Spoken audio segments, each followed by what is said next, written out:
Le profil du pervers narcissique. Source, blog pervers narcissique. 1. Intelligence, niveau culturel. Certains ont un très bon niveau culturel. Tous sont intelligents et particulièrement bons psychologues. 2. Absence de valeur morale. Leur manque d'état d'âme, de remords ou de problèmes de conscience peut être si extrême qu'au début de leur relation avec elles, leurs victimes ne peuvent y croire. Ce manque de scrupules les déroute, les estomaque ou les abasourdit. En fait, ils ont un total mépris pour toute loi ou contrainte morale. Leur morale est, le plus souvent, celle de la morale ou la loi du plus fort et, ou du plus rusé, du plus haut tort. Il y a le plus souvent, dans leur comportement, la banalisation du mal, une certaine relativisation de la morale, dans le cadre d'un nihilisme opérationnel, qui peut même être militant. Ils n'ont du respect que pour les gens plus forts qu'eux, ayant plus de pouvoir et de richesse ou plus combatifs qu'eux. Faire preuve d'humanité, de sensibilité est souvent vu par eux comme l'expression d'une forme de naïveté ou de sensiblerie qui n'a pas lieu d'être. Seuls les résultats comptent, la fin justifie les moyens. Le pervers narcissique n'éprouve aucun respect pour les autres, qu'il considère comme des objets utiles à ses besoins de pouvoir, d'autorité ou servant ses intérêts. Il fait des promesses qu'il ne tiendra pas, sachant que les promesses n'engagent que ceux qui y croient. Il n'hésite pas à dérober de l'argent, des bijoux, des vêtements à son partenaire ou à ses amis sans éprouver la moindre honte. Pris sur le fait, il est capable de nier avec un aplomb hors du commun. 3. Égoïsme, défense agressive de leurs intérêts. Charité bien ordonnée commence toujours par soi-même. Il sait parfaitement et farouchement défendre ses intérêts et il en a toujours une vision très claire. Son unique objectif est d'obtenir un bénéfice pour sa propre personne. Il essaye de profiter à chaque instant de toute opportunité, de toutes les situations, de toutes les personnes rencontrées, ces personnes étant systématiquement instrumentalisées tant que cela est possible, pour en tirer, autant que possible, avantage pour lui. Sa philosophie est toujours utilitariste. Et il sait ménager ce dont elle a besoin, son conjoint, une relation de travail, car même l'être le plus asocial a besoin d'affection, de compagnie, de présence, ne serait-ce que pour se faire admirer, et donc, par moments, sera gentil avec son partenaire. Il n'est courageux que quand il est sûr de gagner, et que cela va dans le sens du renforcement gratifiant de son image narcissique. Sinon, il fait preuve d'une extrême prudence et s'abstient de faire preuve de courage.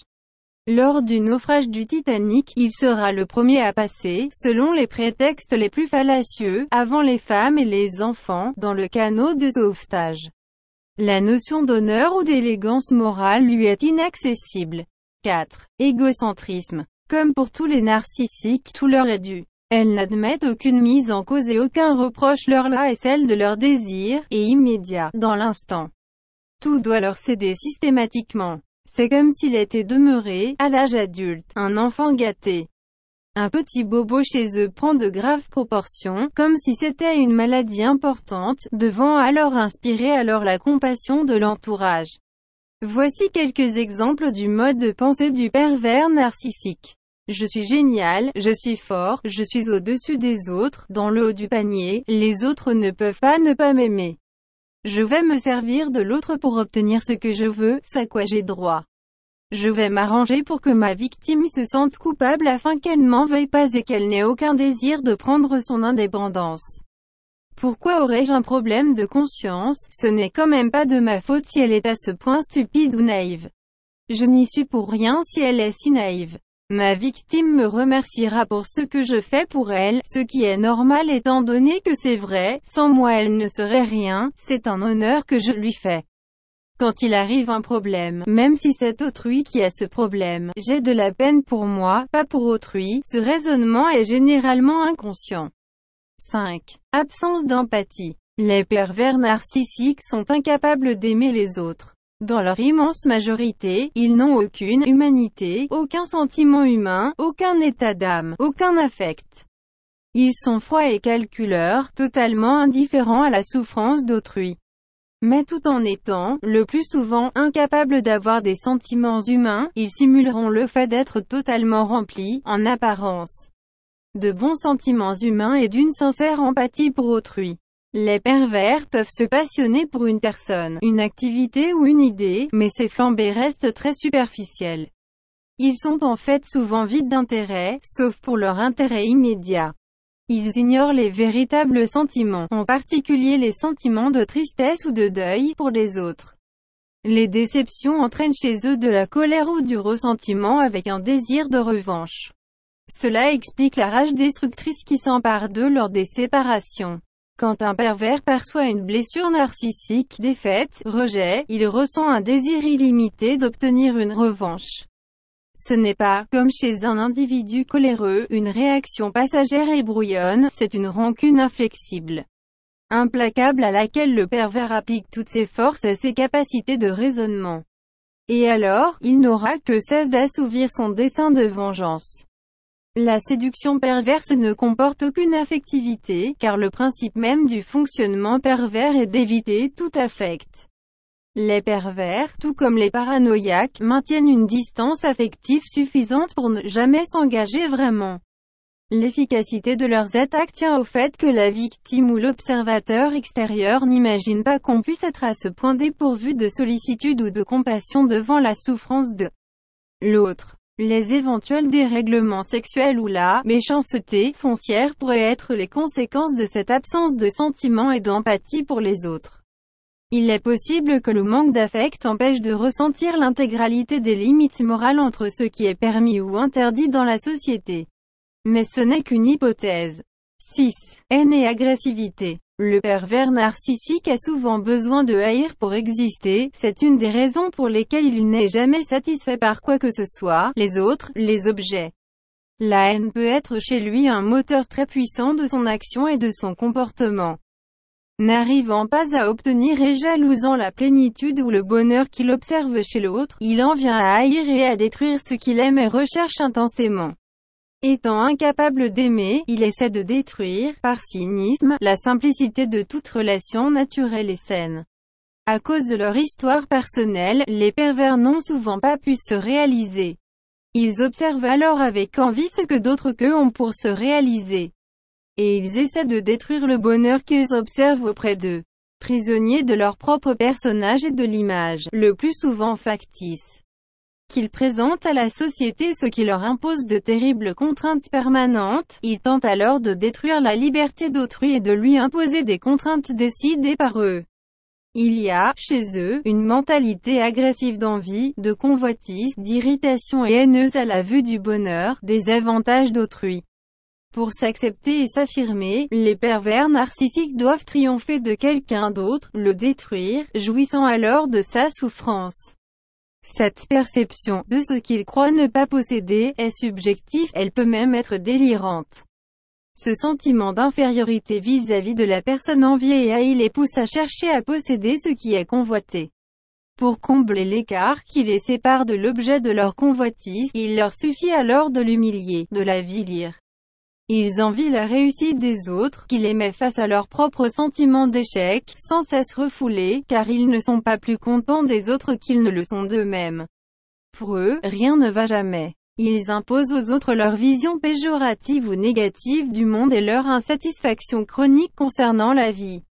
Ils cherchent souvent à démontrer que le monde est mauvais, que les autres sont mauvais.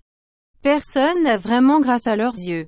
Agresser les autres est le moyen d'éviter la douleur, la peine, la dépression. Ils aiment attendre dans l'ombre, masqués. Certains calculent leur coup ou leur vengeance très longtemps à l'avance. Parfois sur plusieurs années, pour eux la vengeance est un plat qui se mange froid et ils aiment à s'en délecter.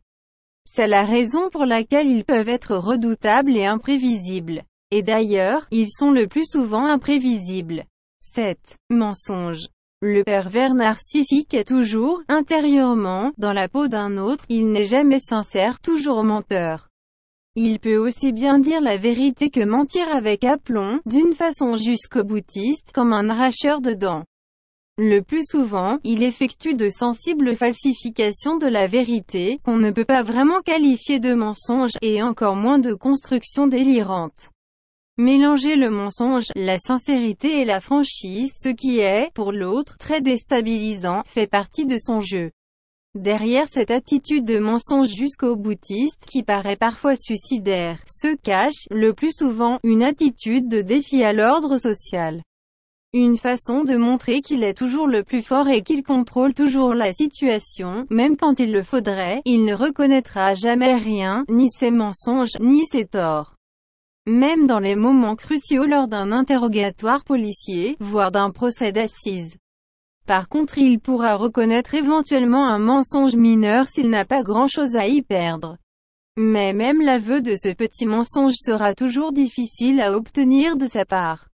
8. Mythomanie. Le pervers narcissique a souvent une composante mythomane. Elle est liée à sa propension au mensonge, une composante opérationnelle, consciente, pour parvenir plus facilement à ses fins, et a un besoin de se voir mieux qu'il n'est dans la réalité. Il aime se mentir à lui-même, sur lui-même. Le déni de ses défauts, de l'autre, lui permet de s'aimer, et de s'aimer toujours plus. Comme tout mythomane, il ment souvent parce qu'il craint la réaction négative de l'entourage, de dévalorisation, par exemple, qu'entraînerait l'aveu de la réalité et de son mensonge. Sa mythomanie a tendance alors à s'auto-entretenir, sans fin, voire à se renforcer au cours du temps. Il se ment à lui-même, sur sa vraie valeur, sur ce qu'il est réellement. Il sait partiellement qu'il se ment à lui-même, mais en même temps il minimise son propre mensonge sur lui-même. À certains moments, il finit par croire à son mensonge, à d'autres, il a conscience de son mensonge. C'est toute l'ambivalence de la pathologie mythomane. 9. Un comédien né. Le pervers narcissique est un comédien né. Ses mensonges à force d'entraînement sont devenus chez lui une seconde nature. Sa palette de personnalités, de personnages, d'émotions feintes est étonnante. L'éventail de son jeu d'acteur est étonnant, infini, sans cesse renouvelé. Il donne le plus souvent l'image d'une personne parfaitement calme, ne s'énervant jamais. 10.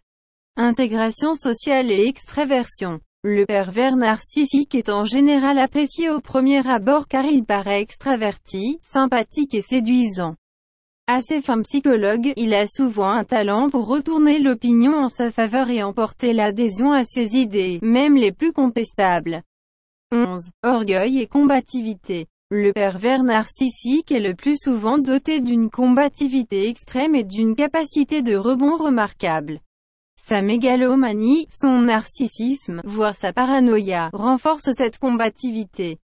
Souvent immensément orgueilleux, voire mégalomane, le pervers narcissique aime gagner à tout prix, sans fin, et ne peut admettre, une seule fois, de perdre. Il est prêt à tout, même aux coups les plus retors, pour ne jamais perdre. Le pervers est comme un enfant gâté. S'il ne rencontre pas de résistance, il ira toujours plus loin. À cause de cette stratégie de victoire sans fin, il peut parvenir à se convaincre qu'il n'y a pas de valeur morale positive dans l'univers et qu'il gagnera toujours à agir ainsi. À la longue, cette tendance, qui peut lui assurer une dynamique du succès pendant un certain temps, devient une addiction. Signe de sa mégalomanie, elle la renforce en retour, et l'amène à ne plus pouvoir tolérer la moindre frustration ou contradiction. Le pervers narcissique adore se valoriser, paraître plus qu'il n'est réellement. Toute atteinte à la haute image qu'il a de lui-même le rend très méchant, agressif. Tous ses efforts viseront alors à rétablir cette image flatteuse qu'il a de lui-même, et ce par tous les moyens, y compris par la destruction du perturbateur. Celui qui a commis le crime de lèse-majesté. Il a une très haute opinion de lui-même. Les autres sont pour lui quantité négligeable, ce sont des larbins, des domestiques, des peanuts. Il déteste qu'on lui fasse de l'ombre, qu'on se mette en avant. Qu'on prenne de l'ascendant sur lui, qu'on lui résiste, qu'on lui dise non. Il a besoin sans cesse de rabaisser autrui, par une petite pique de ci de là. Un tel n'a pas de personnalité, un tel est égoïste, un tel est ingrat, un tel est pingre. 12. Sadisme. Un plaisir pervers s'éprouve dans la vision de la souffrance de l'autre. Le pervers ressent une jouissance extrême, vitale, à voir l'autre souffrir, à le maintenir dans le doute, à l'asservir et à l'humilier. Étant incapable de relations véritables, il ne peut en établir que dans un registre pervers de malignité destructrice. Les êtres humains ne sont plus pour lui des êtres humains, mais des objets de jeu et de plaisir. Il aime chosifier l'autre, et faire en sorte que sa victime ne puisse jamais s'en sortir, ne serait-ce que pour l'empêcher de témoigner contre lui. 13. Paranoïa. À leur personnalité perverse et narcissique peut parfois se superposer une composante paranoïaque. À force de duper les gens, le pervers se doit d'être de plus en plus secret et d'être de plus en plus sur ses gardes. Il se confie de moins en moins. À un moment clé, il peut se révéler d'une hypersusceptibilité maladive. Il vit dans une suspicion constante et une prudence extrême, qu'il dissimule profondément. Sa paranoïa apparaît alors décupler son intelligence, lui fournissant alors un extraordinaire regain d'énergie combative. 14. Esprit mesquin. On est parfois surpris de découvrir, derrière son apparence généreuse, brillante, très intelligente, un esprit mesquin, terriblement jaloux, rancunier, vengeur, d'une indéniable petitesse morale. Ses buts, nobles et généreux, se révèlent alors nettement moins nobles qu'ils n'y paraissaient au premier abord. Il semble en effet, et c'est ce qui apparaît à l'analyse, aimer se venger discrètement, sans témoin, sans que la victime s'en rende compte, et il savoure le plus souvent sa vengeance en solitaire. Et c'est une des raisons pour lesquelles sa conduite peut paraître parfois secrète, indéchiffrable ou déroutante. Si sa victime lui a résisté et lui a fait un affront, il pourra s'amuser, par exemple, à lui envoyer une lettre d'anniversaire incompréhensible, à une date éloignée de la date d'anniversaire. Cette action incongrue étant à ses yeux une bonne plaisanterie, dont il sera d'ailleurs le seul à rire ou à jouir. Ce genre de comportement paraît parfois être l'indicateur d'un début de psychose ou de démence précoce, en tout cas d'une réelle forme de maladie mentale, mais pas nécessairement.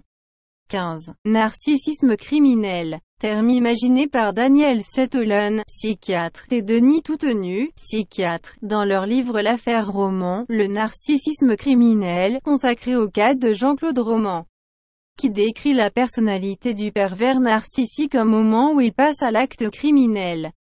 16. Psychogénèse et enfance. Souvent, le pervers narcissique est quelqu'un qui n'a jamais été reconnu dans sa personnalité propre, qui a été victime d'investissements narcissiques importants de la part de ses parents et qui a été obligé de se construire un jeu de personnalité factice pour se donner l'illusion d'exister et être conforme à l'image narcissique voulue par les parents.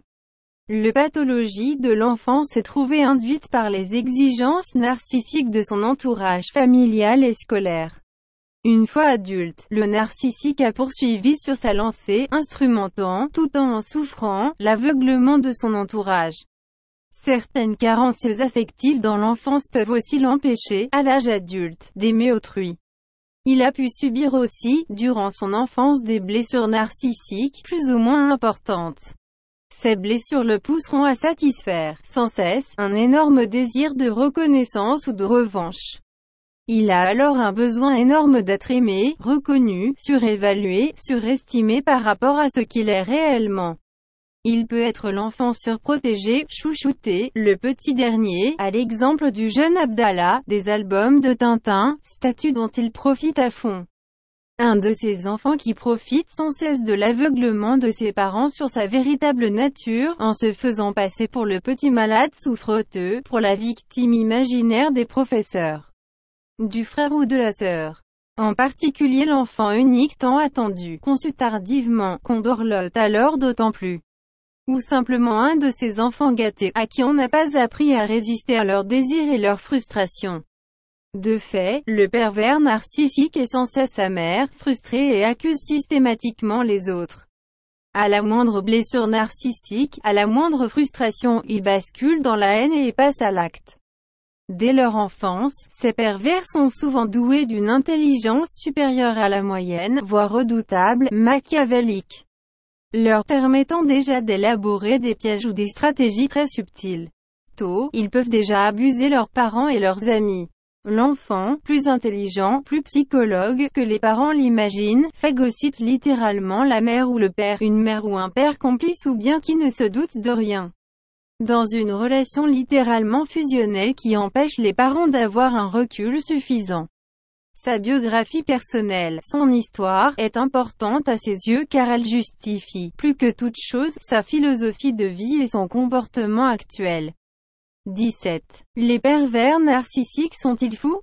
Selon Marie-France Irigoyen, les pervers narcissiques sont considérés comme des psychotiques sans symptômes, qui trouvent leur équilibre en déchargeant sur un autre la douleur qu'ils ne ressentent pas et les contradictions internes qu'ils refusent de percevoir.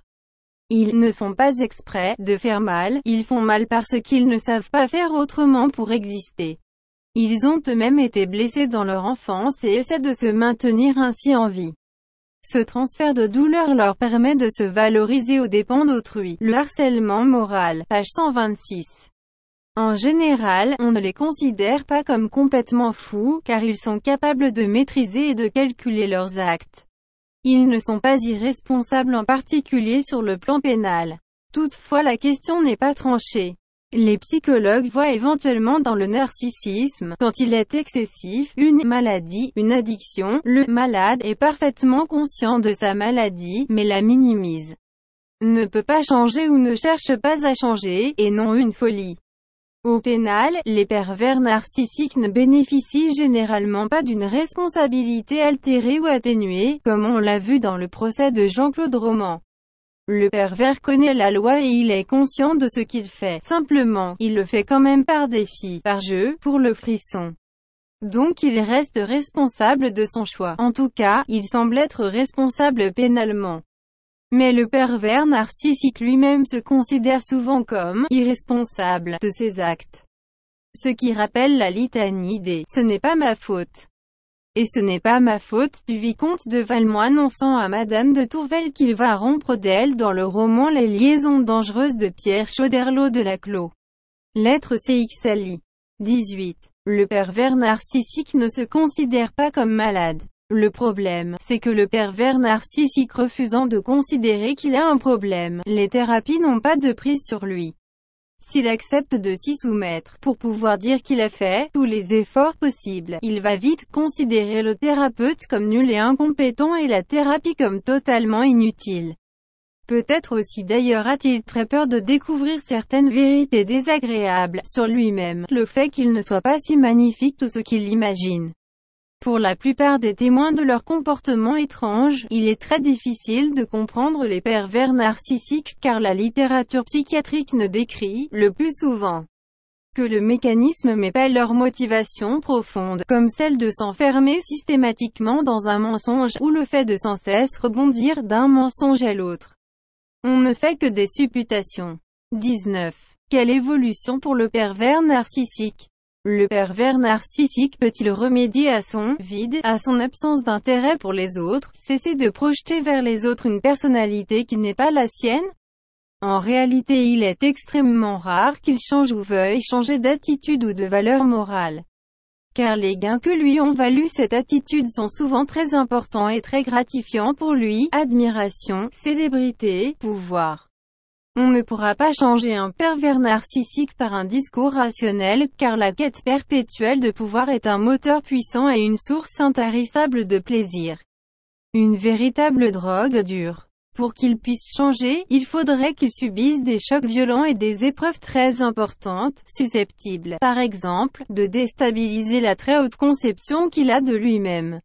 Et surtout le convaincre qu'à la longue l'efficacité de ses mensonges et de ses tactiques s'est émoussée.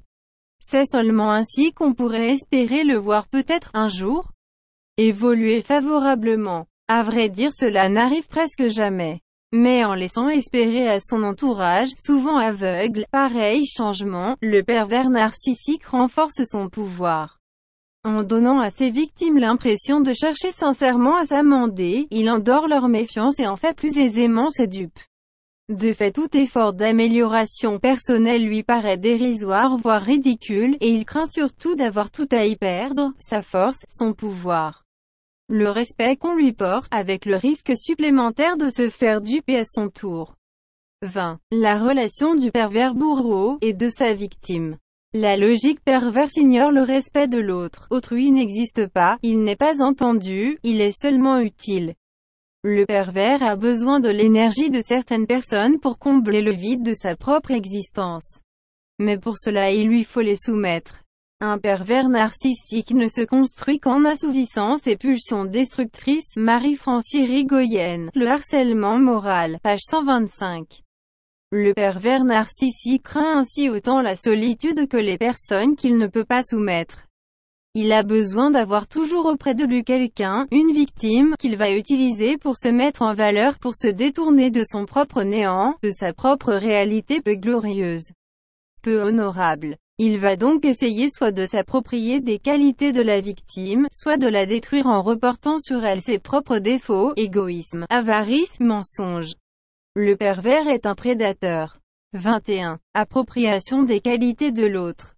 Plus que les biens matériels, ce sont des qualités morales, autrement plus difficiles à voler, que cherche à s'approprier le pervers: la joie de vivre, la sensibilité, l'aptitude à la communication, la créativité, les dons musicaux ou littéraires. Ainsi, lorsque le partenaire émet une idée, le pervers s'en empare et la fait sienne. S'il n'était pas littéralement aveuglé par la haine, il pourrait, dans une relation d'échange, apprendre comment acquérir un peu de ces qualités qu'il envie. Mais cela supposerait une modestie que par définition il n'a pas. Les pervers narcissiques cherchent aussi à s'approprier les passions de l'autre dans la mesure où ils se passionnent pour cet autre ou, plus exactement, ils s'intéressent à cet autre parce que cet autre est détenteur de quelque chose qui pourrait les passionner. On les voit ainsi avoir des coups de cœur, puis des rejets brutaux et définitifs. L'entourage comprend alors mal comment une personne peut être portée aux nues un jour puis démolie le lendemain. Les pervers narcissiques ressentent une envie très intense à l'égard de ceux qui leur semblent posséder les choses qu'ils n'ont pas ou qui simplement tirent plaisir de leur vie. Ce désir d'appropriation peut être d'ordre social, comme de séduire un partenaire qui les introduira dans un milieu qu'ils envient, haute bourgeoisie, milieu intellectuel ou artistique. Le bénéfice qu'ils en attendent est de posséder un faire-valoir qui leur permette d'accéder au pouvoir. Ils s'attaqueront ensuite à se faire valoir, cherchant à détruire en lui l'estime de soi et la confiance en soi, afin d'augmenter à leurs yeux leur propre valeur. 22. Détruire et nier l'autre. Cet autre, dont ils ne peuvent se passer, n'est même pas un alter ego respecté, qui aurait une existence, seulement un reflet d'eux-mêmes. D'où la sensation qu'ont les victimes d'être niées dans leur individualité et leur qualité. Le pervers narcissique cherche constamment à rehausser l'image qu'il a de lui-même. Il lui est pour cela nécessaire de trouver un être qu'il admire et lui renvoie de lui-même une image prestigieuse. Mais, refusant d'admettre ce besoin de se sentir perpétuellement valorisé, il dénie l'attachement à son faire-valoir que pareil besoin induit, faire-valoir qu'il n'aura de cesse de détruire. Le pervers ne peut établir une relation fondée sur la symétrie, il lui faut dominer l'autre et le mettre dans l'impossibilité de réagir et d'arrêter ce combat. C'est à ce titre que l'on est fondé à parler d'une réelle agression sur l'autre, et non d'un jeu pervers complice. Il n'y a pas de négociation possible avec le pervers, tout est imposé, dès le départ, à la victime à qui a été retiré le pouvoir de dire non et qui, même si elle essayait d'utiliser à son tour des défenses perverses, ne pourrait jamais atteindre à la virtuosité, dans le mal, de son bourreau.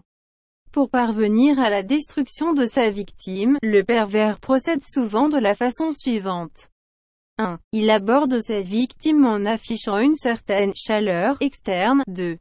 Il s'insinue de plus en plus dans la vie de cette personne. 3. Il la vampirise par des moyens directs, reproches, insultes, humiliations, ou indirects. 4. Finalement la victime tombe dans la dépression, la mélancolie, les comportements addictifs, voire l'automutilation. Elle est ainsi totalement à sa merci ou détruite. Le pervers entre en relation avec l'autre pour le séduire. Dès que le poisson est ferré, et il le maintient tout simplement accroché, tant qu'il en a besoin. Il joue avec sa victime au chat et à la souris, faisant patte de velours pour mieux la tenir puis sortant ses griffes lorsqu'elle cherche à s'évader. Celle-ci peut mettre des années avant de se rendre compte du processus de destruction mis en place. Au commencement, elle ne subit que des brimades, des phrases anodines mais pleines de sous-entendus blessants, avilissants, voire violents. C'est la répétition constante de ces petites attaques qui rend l'agression évidente. Et il faut un incident pour déclencher la crise qui amène l'agresseur à dévoiler son piège ou sa tactique. En règle générale, c'est la prise de conscience de la victime, et ses sursauts de révolte, qui vont provoquer le processus de mise à mort. Car l'on assiste bien ou à de véritables mises à mort psychiques, où l'agresseur n'hésite pas à employer tous les moyens pour atteindre son but, anéantir sa proie. De fait, toute remise en question de la domination du pervers sur sa victime ne peut qu'entraîner chez lui une réaction de fureur destructrice. Le pervers peut chercher par exemple à éteindre toute libido en refusant soudainement une relation sexuelle avec son partenaire, tout en le culpabilisant pour cela. Il cherche ce faisant à éteindre, chez sa victime, toute trace de vie, tout désir y compris celui de réagir. Il s'ingénie à culpabiliser sa proie. Ne supportant pas, un seul instant, d'avoir tort, il refuse toute critique, toute discussion ouverte et constructive avec sa victime. Il la bafoue ouvertement, n'hésitant pas à la dénigrer, à l'insulter, autant que possible sans témoin.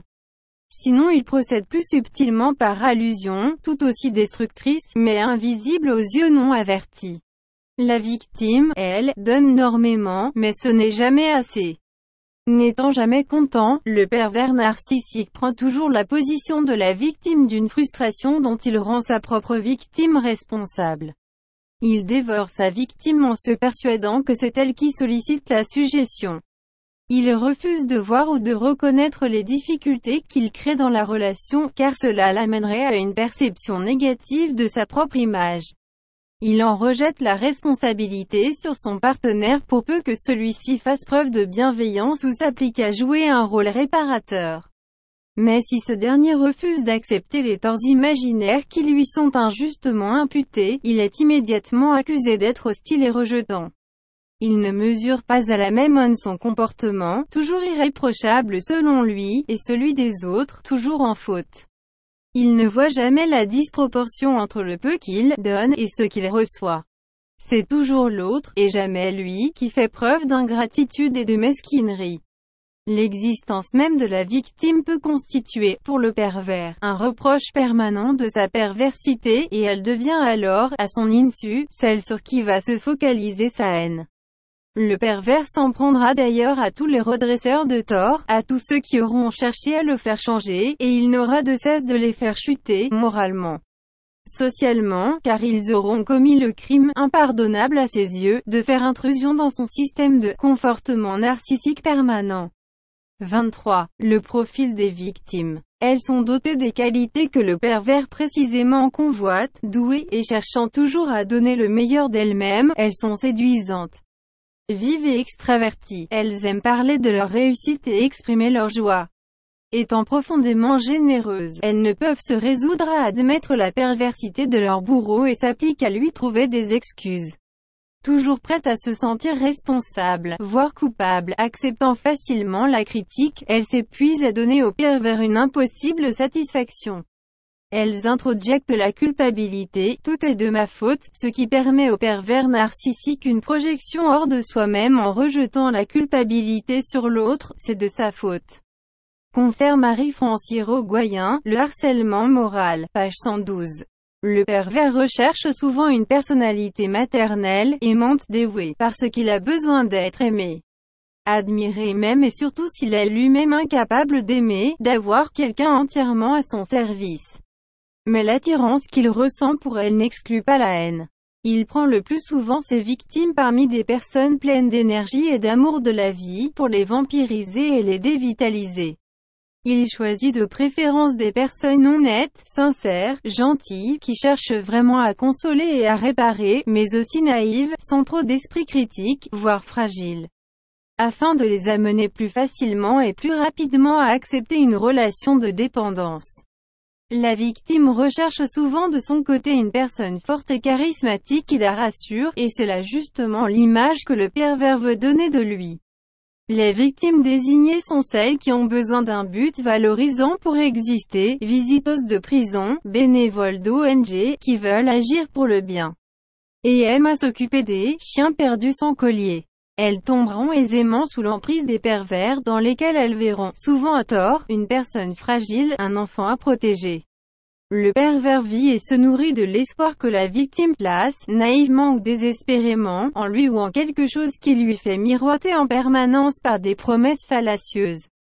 Cet espoir, pour la victime harcelée, est de guérir le harceleur et c'est cette illusion qui l'a fait rester dans la relation et continuer à subir les attaques qui la détruisent sans réussir à la décrocher. Pour autant, on s'étonne souvent que, malgré l'évidence des preuves, les victimes ne quittent pas leur bourreau. Mais c'est qu'en elles se mêlent aussi fierté, aveuglement, entêtement, dissonance cognitive, refus de la réalité. Car admettre la réalité serait trop douloureux, trop insupportable. Quand l'investissement affectif dans le conjoint ou le partenaire a été l'objet a pris tant de place dans leur vie. Elles auraient trop à perdre à y renoncer, à commencer par leurs illusions. Il y a souvent chez elles un amour fier, fanatique et aveugle, voire délirant, pour le compagnon ou l'enfant pervers. Par orgueil, elles ne veulent pas se reconnaître comme victimes, car elles espèrent toujours contrôler la situation. Du moins le pervers le leur laisse-t-il croire, alors que c'est toujours lui le vrai marionnettiste qui sait tirer les bonnes ficelles. Pour certains psychanalystes, les victimes d'une agression perverse sont secrètement complices de leur bourreau en instaurant ou favorisant une relation sadomasochiste. Source de jouissance pour le pervers qu'elles espèrent ainsi contenter, pour mieux se faire accepter par lui. On est alors dans une relation psychopathologique. Certaines victimes semblent souffrir au départ d'un manque de confiance en soi pathologique qui leur fait accepter aisément toute forme de soumission. Mais la plupart des victimes ne sont pas nécessairement masochistes. Ce qui différencie les victimes de pervers des masochistes, c'est que au prix d'un immense effort, elles parviennent à se séparer de leur bourreau, elles ressentent une immense libération, parce que la souffrance en tant que telle ne les intéresse pas. 24. Profil des conjoints des pervers narcissiques. On remarque que ces épouses ou époux, le pervers narcissique n'est pas nécessairement masculin, se retrouvent un peu dans la même situation que celle des femmes battues. Elles subissent graduellement un lavage de cerveau, d'autant plus facilement qu'elles-mêmes sont souvent à la recherche d'un compagnon qui puisse les structurer. Elles peuvent même trouver excitant le côté sombre de leur partenaire. Elles peuvent être au courant de ses antécédents, problèmes de meurtre, prison, mauvaises actions racontées à l'envi par le pervers à son partenaire etc. et pourtant tout lui pardonner. Beaucoup d'entre elles restent avec leur mari parce qu'elles ont peur pour leur avenir, pour celui de leurs enfants, et pour leur sécurité matérielle. Beaucoup sont financièrement dépendantes de leur mari. Autant de raisons pour qu'elles acceptent le statu quo et se contentent d'un « bonheur au rabais ». Les pervers narcissiques mariés ont souvent des épouses soumises qui ont sans doute peur de perdre leur homme, et ne posent aucune question, même devant des événements très troublants. Leur relation avec leur mari est loin d'être parfaite, mais elles s'en contentent. Elles espèrent toujours se tromper sur son compte, ou le corriger avec leur amour.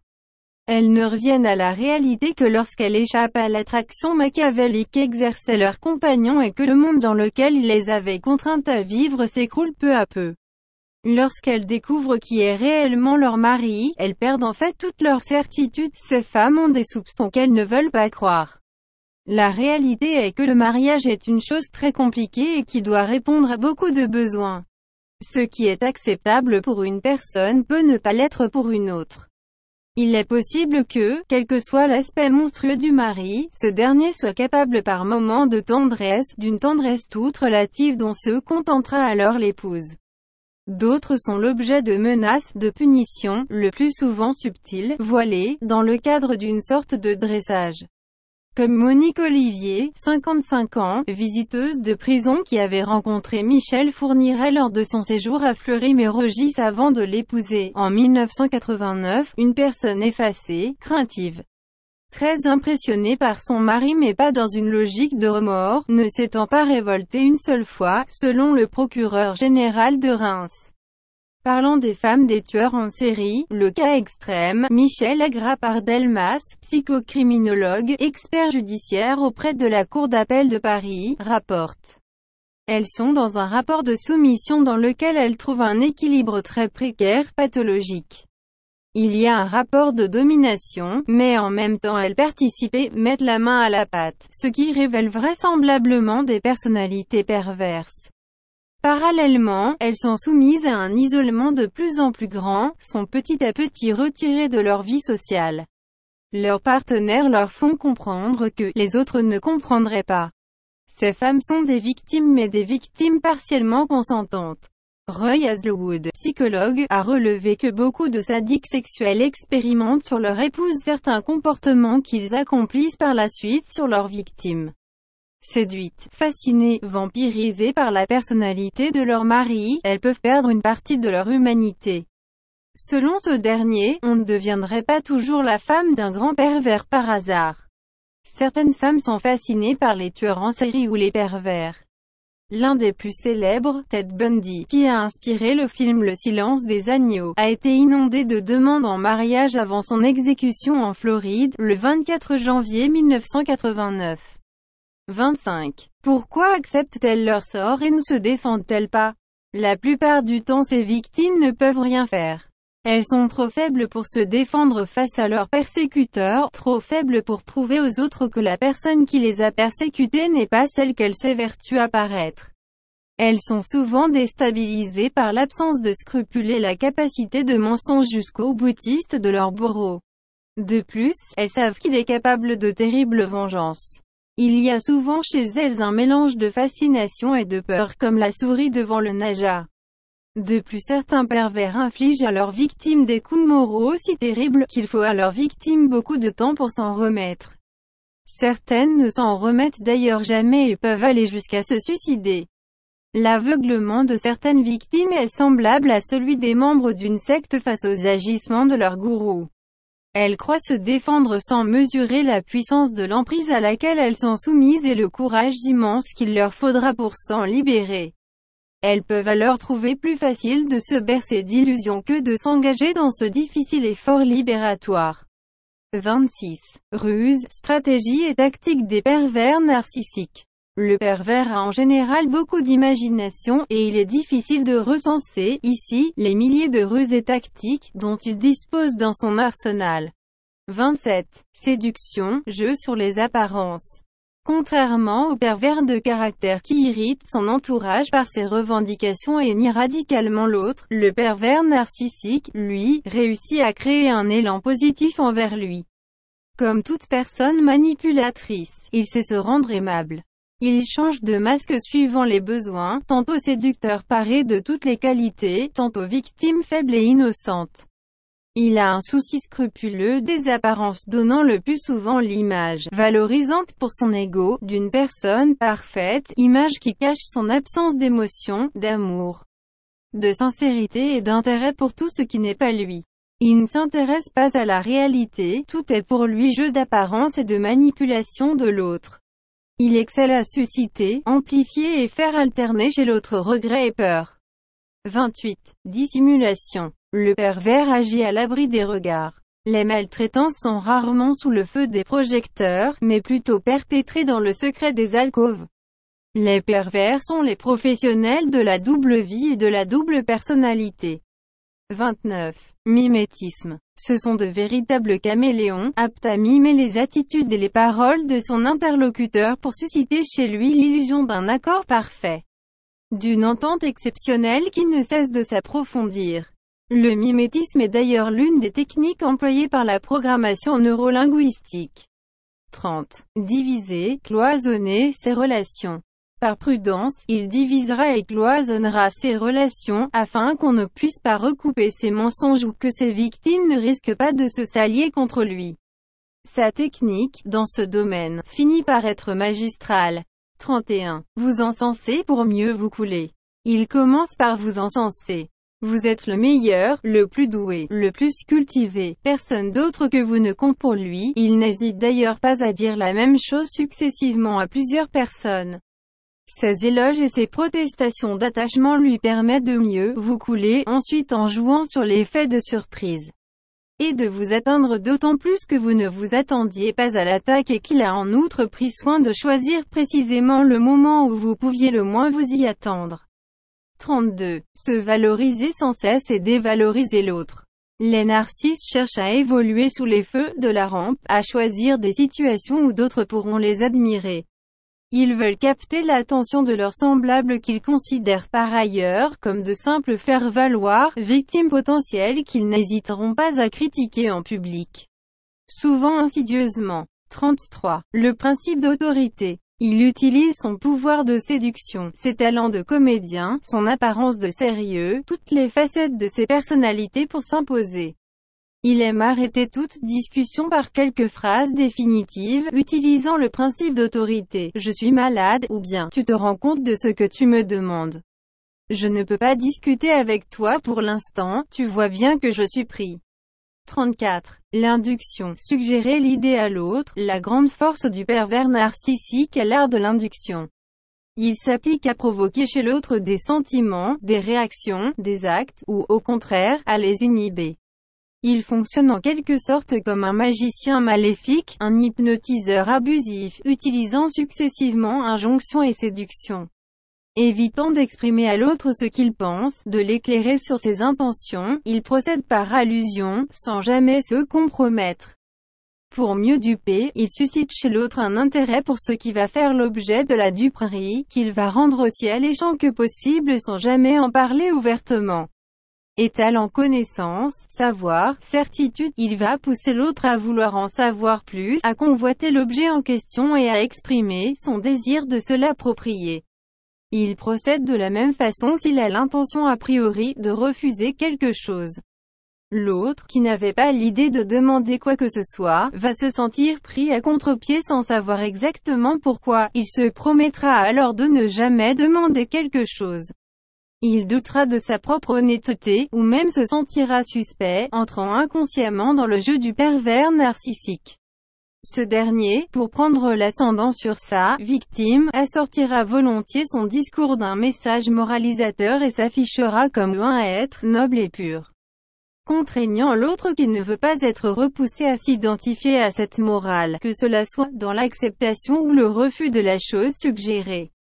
Faisant parler le pervers narcissique, Alberto Heger écrit, « Il faudrait que vous agissiez de sorte qu'il ne reste aucun doute que vous êtes moi, et que tout ce que vous faites, dites ou éprouvez, confirme que je suis le seul, moi, le plus grand et cela même au prix de votre propre disqualification. » On touche ici au fondement de l'induction narcissique. 35. Contradiction ou contradiction apparente. Un jour, relâchant sa vigilance, content et fier de son coup, le pervers narcissique pourra même se vanter auprès de tiers auxquels il prête ses propres pensées, de son succès. L'autre l'avait mérité, puisqu'il n'avait qu'à ne pas être aussi bête et si naïf. Mais même quand les contradictions de son comportement éclatent, semant alors le doute sur sa personnalité, ses intentions ou sa sincérité, il parvient le plus souvent à rattraper ses erreurs et à restaurer la belle image de lui-même qu'il a laissé se fissurer par manque de prudence. Il affirmera alors, par exemple, qu'il a plaisanté et qu'il ne cherchait qu'à tester son interlocuteur. La plupart du temps, on lui pardonnera malgré tout, parce qu'il sait se rendre sympathique et surtout parce qu'il a toujours une explication pour justifier un comportement soudain contradictoire.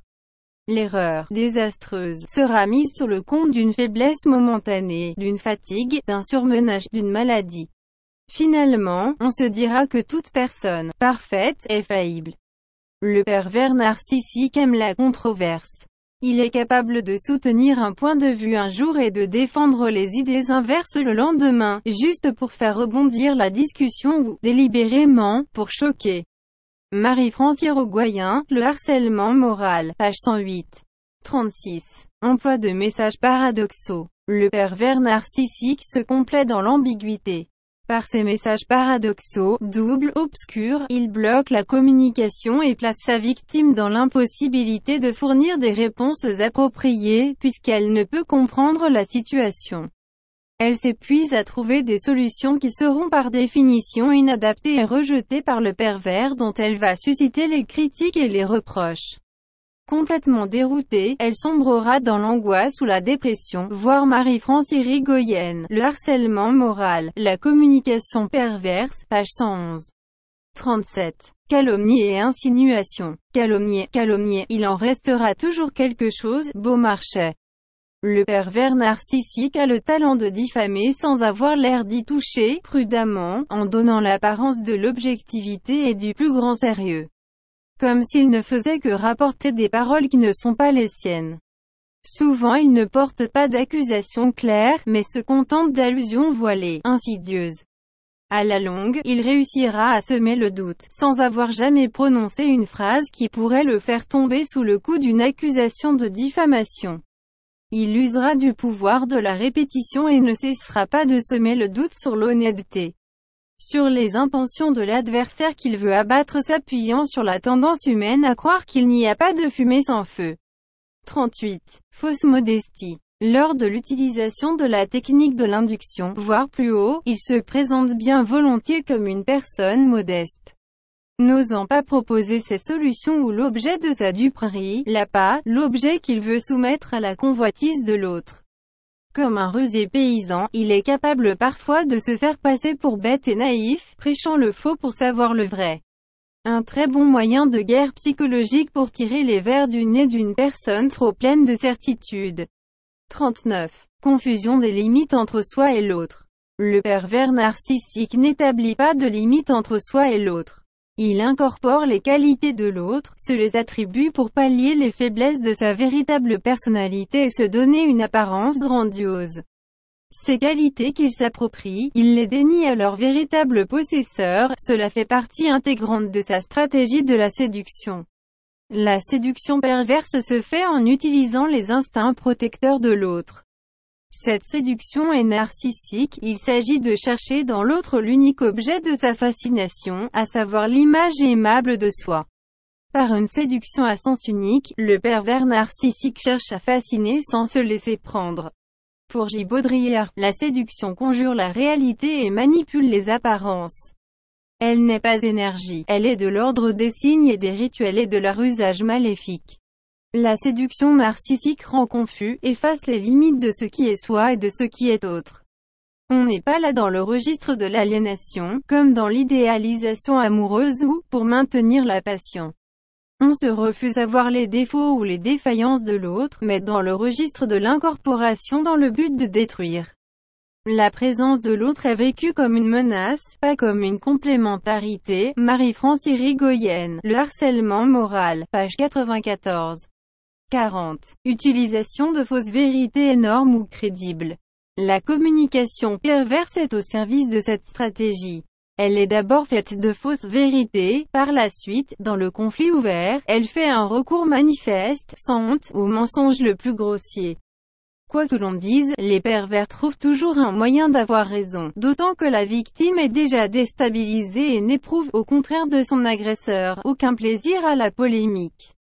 Le trouble induit chez la victime est la conséquence de la confusion permanente entre la vérité et le mensonge.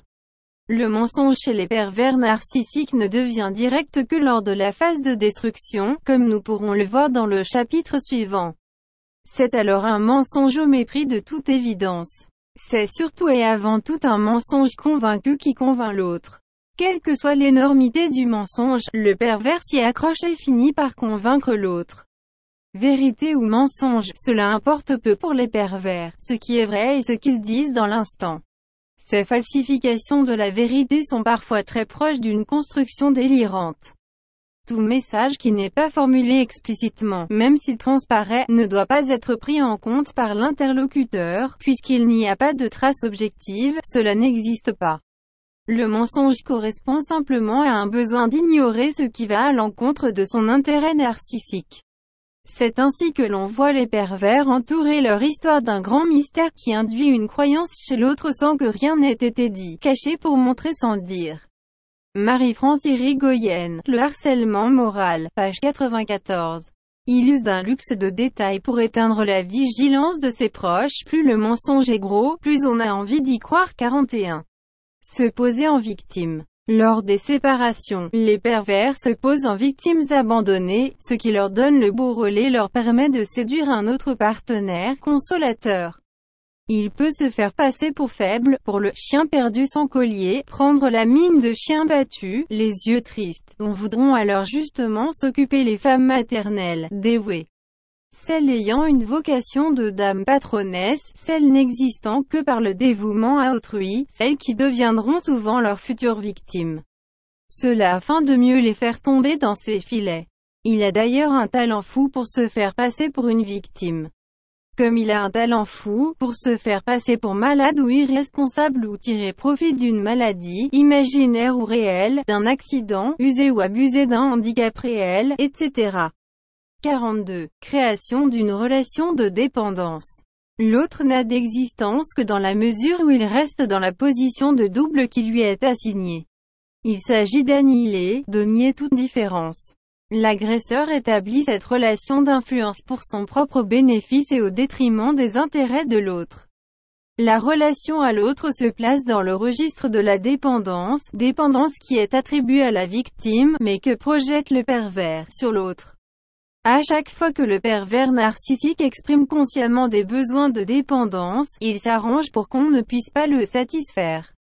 Soit la demande dépasse les capacités de l'autre et le pervers en profite pour pointer son impuissance, celle de sa victime, soit la demande est faite à un moment où l'on ne peut y répondre. Il sollicite le rejet car cela le rassure de voir que la vie est pour lui exactement comme il avait toujours su qu'elle était. Marie-France Irigoyen. Le harcèlement moral. Page 115. 43. Inhiber la pensée critique de la victime. Lors de la phase d'emprise, la tactique du pervers narcissique est essentiellement d'inhiber la pensée critique de sa victime. Dans la phase suivante, il provoque en elle des sentiments, des actes, des réactions, par des mécanismes d'injonction ou d'induction. Si l'autre a suffisamment de défense perverse pour jouer le jeu de la surenchère, il se met en place une lutte perverse qui ne se terminera que par la reddition du moins pervers des deux. Le pervers essaie de pousser sa victime à agir contre lui, et à la faire agir d'une façon perverse, pour ensuite la dénoncer comme « mauvaise ». Ce qui importe, c'est que la victime paraisse responsable de ce qui lui arrive. Marie-France Irigoyen. Le harcèlement moral. Page 122. Le plus dur pour la victime est de ne pas rentrer dans le jeu, en particulier le jeu des conflits artificiels, provoqués par le pervers. 44. Tactique du harcèlement moral pervers.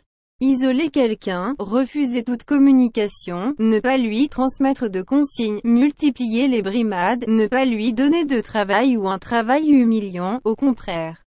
Lui donner trop de travail ou un travail largement au-dessus de ses compétences, etc. Les cas de figure du harcèlement moral, du bizutage ou du mobbing, telles sont les tactiques du harcèlement moral, pouvant se décliner à l'infini. Selon la définition la plus courante, le harcèlement moral est un ensemble de conduites et de pratiques qui se caractérisent par la systématisation, la durée et la répétition d'atteintes à la personne ou à la personnalité, par tous les moyens relatifs au travail, ses relations, son organisation, ses contenus, ses conditions, ses outils, en les détournant de leur finalité, infligeant ainsi, consciemment ou inconsciemment, une souffrance intense afin de nuire, d'éliminer, voire de détruire. Il peut s'exercer entre hiérarchiques et subordonnés, de façon descendante ou remontante, mais aussi entre collègues, de façon latérale. 45. Tactiques ultimes, sur le point d'être confondues. Si un emballement peut conduire le pervers narcissique à commettre des actes de violence, il évite soigneusement de se faire emballer par la police et la justice. Pour cela, il maîtrise l'art de l'emballage des faits dans le discours. Pour paraphraser Philinte dans Le Misanthrope, toujours, en termes convaincants, ces dénégations sont dites. Acculé, il peut se faire passer pour fou, irresponsable de ses actes, car on sait que les fous peuvent tout se permettre. Article 122-1 du nouveau Code pénal. 46. Annexe, article de loi. A. De l'abus frauduleux, de l'état d'ignorance ou de faiblesse. Article 223-15-2 du Code pénal, loi numéro 2001-504 du 12 juin 2001 art. 20 Journal officiel du 13 juin 2001, ordonnance numéro 2000-916 du 19 septembre 2000 art. 3 Journal officiel du 22 septembre 2000 en vigueur le 1er janvier 2002, est puni de 3 ans d'emprisonnement et de 375 000 € d'amende l'abus frauduleux de l'état d'ignorance ou de la situation de faiblesse soit d'un mineur. soit d'une personne dont la particulière vulnérabilité, due à son âge, à une maladie, à une infirmité, à une déficience physique ou psychique ou à un état de grossesse, est apparente et connue de son auteur. Soit d'une personne en état de sujétion psychologique ou physique résultant de l'exercice de pression grave ou réitérée ou de techniques propres à altérer son jugement, pour conduire ce mineur ou cette personne à un acte ou à une abstention qui lui sont gravement préjudiciables. Lorsque l'infraction est commise par le dirigeant de fait ou de droit d'un groupement qui poursuit des activités ayant pour but ou pour effet de créer, de maintenir ou d'exploiter la sujétion psychologique ou physique des personnes qui participent à ces activités, les peines sont portées à 5 ans d'emprisonnement et à 750 000 € d'amende. B. Loi contre le harcèlement moral sur le lieu de travail. Définition du Code du travail L 122 à 49. Aucun salarié ne doit subir des agissements répétés de harcèlement moral qui ont pour objet ou pour effet une dégradation des conditions de travail susceptibles de porter atteinte à ses droits et à sa dignité, d'altérer sa santé physique ou mentale ou de compromettre son avenir professionnel. Aucun salarié ne peut être sanctionné, licencié ou faire l'objet d'une mesure discriminatoire, directe ou indirecte, notamment en matière de rémunération, de formation, de reclassement, d'affectation, de qualification, de classification, de promotion professionnelle, de mutation ou de renouvellement de contrat pour avoir subi ou refusé de subir les agissements définis à l'alinéa précédent ou pour avoir témoigné de tels agissements ou les avoir relatés. Toute rupture du contrat de travail qui en résulterait. Toute disposition ou tout acte contraire est nul de plein droit. Conformément à la loi numéro 2002/73 du 17 janvier 2002 de modernisation sociale. C'est la cruauté mentale et physique. Il y a cruauté physique lorsque l'un des conjoints s'en prend à l'autre en lui assénant des coups ou en exerçant des sévices sur sa personne. Il y a cruauté mentale lorsque l'un des conjoints, volontairement, cherche à blesser l'autre autrement que par des agressions physiques, injures, humiliations, mépris. La cruauté mentale provoque une souffrance morale entraînant parfois des conséquences physiques lorsque la victime est soumise à des violences verbales, dites psychologiques telles que les insultes, les menaces, les terreurs infligées, les humiliations.